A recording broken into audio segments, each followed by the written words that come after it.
Afinal de contas, por que estou aqui? Quem confia em bens materiais cairá do cavalo, mas quem é moldado por Deus florescerá e dará bons frutos. Provérbios 11, versículo 28. Felizes os que confiam no Senhor. São como árvores plantadas à margem de um rio, cujas raízes alcançam águas profundas. Tais árvores não são afetadas pelo calor e nem se preocupam com longos meses de seca. Suas folhas permanecem verdes e produzem um fruto delicioso. Em Jeremias 17, 7 e 8, nós encontramos essa verdade. Dia 1. Tudo começa com Deus. Em Colossenses, capítulo 1, 16, diz: Pois tudo, absolutamente tudo, acima e abaixo, visível e invisível, tudo começou nele, e nele encontrará propósito.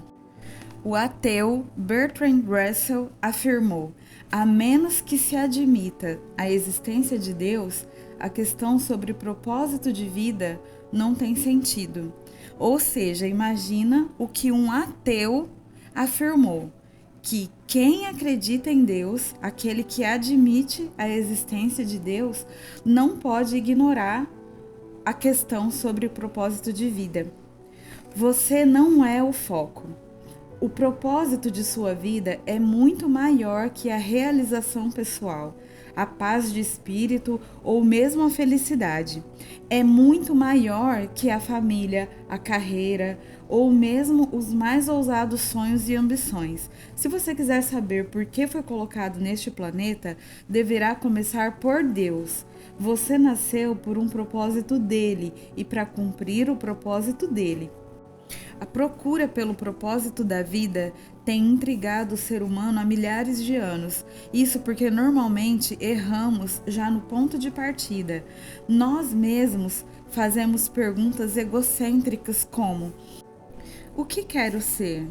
O que devo fazer com a minha vida? Quais são os meus objetivos, minhas ambições e os meus sonhos para o meu futuro? Concentrar tudo em nós mesmos. Porém, jamais desvendará o propósito de nossa vida. A Bíblia diz: a vida de todas as criaturas está na mão de Deus. É Ele quem mantém todas as pessoas com vida. Ao contrário do que afirmam livros conceituados, filmes e até mesmo seminários, você não descobrirá o sentido da vida olhando para dentro de si mesmo. É provável que já tenha tentado isso, mas você não criou você mesmo. Logo, não pode dizer para o que você foi criado.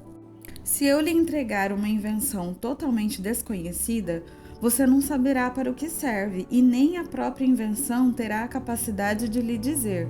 Somente o inventor ou o manual do fabricante poderiam atestar a sua utilidade. Certa vez eu fiquei perdido nas montanhas. Quando parei para perguntar como chegar ao acampamento, disseram-me: não existe acesso por aqui. Você precisa ir pelo outro lado da montanha. Da mesma forma, você não pode chegar ao propósito de sua vida concentrando-se em você mesmo. Deve começar com Deus, o seu Criador. Você só existe porque o Senhor deseja que você exista. Você foi feito por Deus e para Ele, e até que compreenda isso, a vida jamais fará sentido. Somente em Deus descobriremos a nossa origem, nossa identidade, o nosso significado, nosso propósito, nossa importância e o nosso destino. Todos os outros caminhos levam a um beco sem saída. Muitos tentam usar Deus para a autorrealização, mas isso é contrário à natureza e resultará em fracasso. Você foi feito por Deus e não o contrário. Viver quer dizer deixar Deus usá-lo para os propósitos dele. Não é você quem usa Deus para os propósitos particulares. A Bíblia diz: ficar obcecado consigo mesmo nessa questão é entrar num beco sem saída. Quem olha para Deus é levado para um campo aberto, a uma vida livre e espaçosa. Já li muitos livros que sugerem maneiras de descobrir o propósito de vida. Todos eles poderiam ser classificados como livros de autoajuda, pois eles abordam o assunto de uma perspectiva egocêntrica. Livros de autoajuda, até mesmo os cristãos, normalmente propõem os mesmos passos previsíveis para encontrar o propósito para a vida. Dê importância aos seus sonhos, defina claramente os seus valores, estabeleça metas, descubra suas habilidades, almeje grandes realizações, vá à luta, seja disciplinado, acredite em você mesmo, envolva outras pessoas, não desista jamais. É lógico que essas recomendações frequentemente levam a grandes êxitos. Pode-se, em geral, ser bem-sucedido e até alcançar um alvo se houver concentração para o fim proposto. Mas ser bem-sucedido e cumprir o propósito de vida são coisas absolutamente distintas. Você pode alcançar os seus objetivos pessoais, tornando-se um sucesso pelos padrões do mundo. E assim, estar distante, completamente distante dos propósitos para os quais Deus o criou.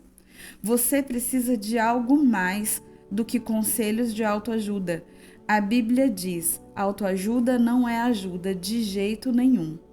O autossacrifício é o caminho. O meu caminho, para que vocês descubram a sua verdadeira identidade. Este não é um livro de autoajuda. Não ensina a achar a carreira correta, a realizar sonhos ou a planejar a vida. Não ensina a encaixar mais atividades em uma agenda lotada. Na verdade, ensina a fazer menos na vida, concentrando-se no que mais importa. Ele vai ajudá-lo a se tornar o que Deus pretendia fazer de você ao criá-lo. Então, como descobrir o propósito para o qual você foi criado? Você só tem duas opções. A primeira é a especulação, a preferida pela maioria das pessoas. Elas conjecturam, supõem, teorizam. Quando dizem, eu sempre pensei que a vida fosse nananana. Elas querem dizer que elas estão dando o melhor palpite a respeito do que elas entendem que é a vida. Há milhares de anos, filósofos brilhantes discutem e ponderam sobre o significado da vida. A filosofia é uma área importante do conhecimento e tem sua utilidade, mas quando tenta determinar o propósito da vida, mesmo o mais sábio dos filósofos está apenas fazendo suposições. O Dr. Hugh Moorhead, professor de filosofia na Northeastern Loyola University, escreveu certa vez para 250 dos mais conhecidos filósofos, cientistas, escritores e intelectuais do mundo, perguntando: qual é o sentido da vida? Tempos depois, publicou as respostas em um livro. Alguns deram seus melhores palpites, outros admitiram ter apenas inventado um propósito para a vida, e outros ainda foram mais honestos para dizer que não tinham a menor ideia. Na verdade, vários intelectuais de renome pediram ao professor Moorhead que lhes respondesse caso descobrisse o propósito da vida. Felizmente, há uma alternativa, a especulação sobre o significado e o propósito da vida. Trata-se da revelação. Podemos recorrer ao que Deus revelou sobre a vida em sua palavra. O modo mais fácil de descobrir o propósito de uma invenção é perguntando ao inventor. Descobrir o propósito de sua vida funciona da mesma maneira. Pergunte a Deus. O Senhor não nos deixou às cegas para ficarmos nos questionando e conjecturando. Ele claramente revela nas páginas da Bíblia os 5 propósitos que tem para a nossa vida.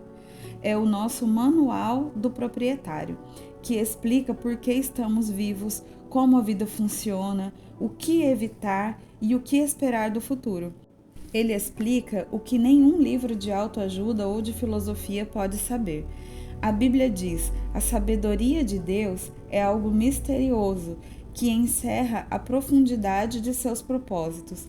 Nada tem de vaga ou de superficial. Ela não é uma nova mensagem, é a mais antiga, o que Deus determinou como forma de produzir o melhor dele em nós muito antes que entrássemos em cena. Deus não é apenas o ponto de partida da nossa vida, ele é a fonte dela. Para descobrir o seu propósito de vida, você deve recorrer à palavra de Deus e não à sabedoria do mundo. Edifique a vida sobre verdades eternas e não sobre psicologia popular, histórias inspiradoras e estímulos para alcançar o sucesso. A Bíblia diz: muito antes que ele estabelecesse os fundamentos da terra, ele já pensava em nós e nos escolheu como alvo do seu amor para nos fazer completos e santos por meio desse amor. Há muito tempo ele decidiu nos adotar em sua família por meio de Jesus Cristo. E que prazer ele teve em planejar tudo isso. Foi por sua vontade que agora nós participamos da celebração desse presente dado por seu Filho amado, totalmente de graça. Esse texto, ele apresenta 3 critérios para o nosso propósito. Você descobre sua identidade e propósito no relacionamento com Jesus Cristo. Se você ainda não vive esse relacionamento, explicarei mais adiante como iniciá-lo. Deus já pensava em você muito antes de você pensar a respeito dele.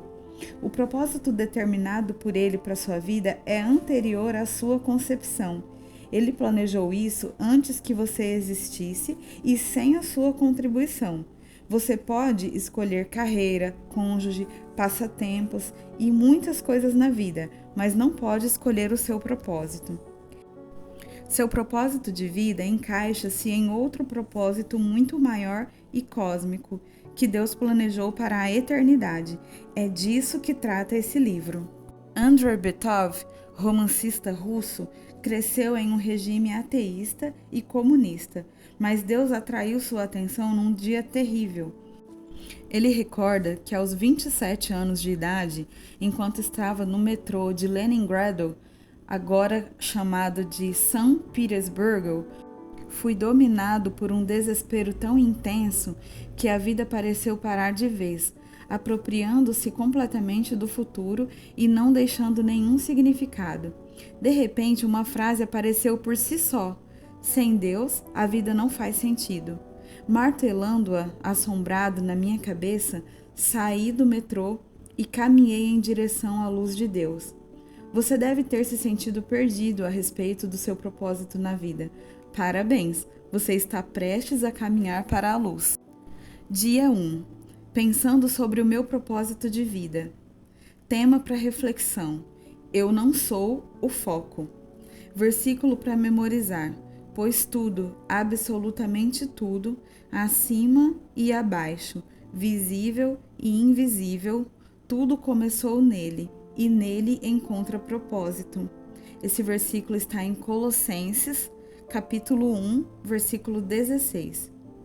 Pergunta para meditar: apesar de todos os argumentos a meu redor, como posso me lembrar de que a vida é, na verdade, viver para Deus, mas não para mim mesmo? Gente, olha só que tremendo esse capítulo, né?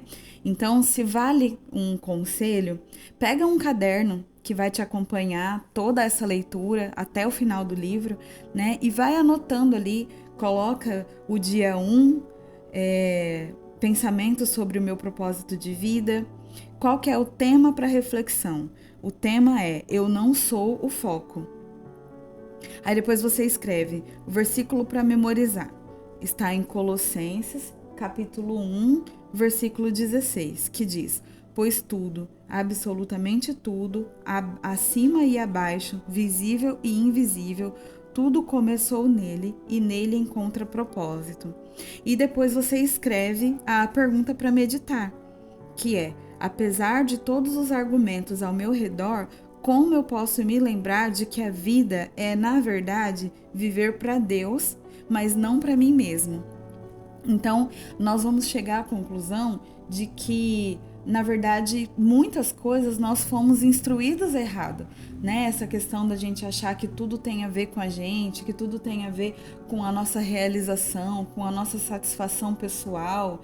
Olha, se você tá feliz, então tá tudo bem, é o que vale. E não é assim, né? Nós sabemos que todos os discípulos que foram escolhidos por Deus para caminhar com Ele, eles foram mártires, eles foram pessoas que negaram toda a sua vida, né?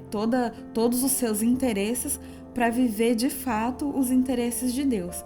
Então, que nós possamos passar o nosso dia hoje meditando nisso, refletindo sobre isso, falando com o Senhor sobre isso, porque Ele é aquele que realmente tem a resposta certa para nós.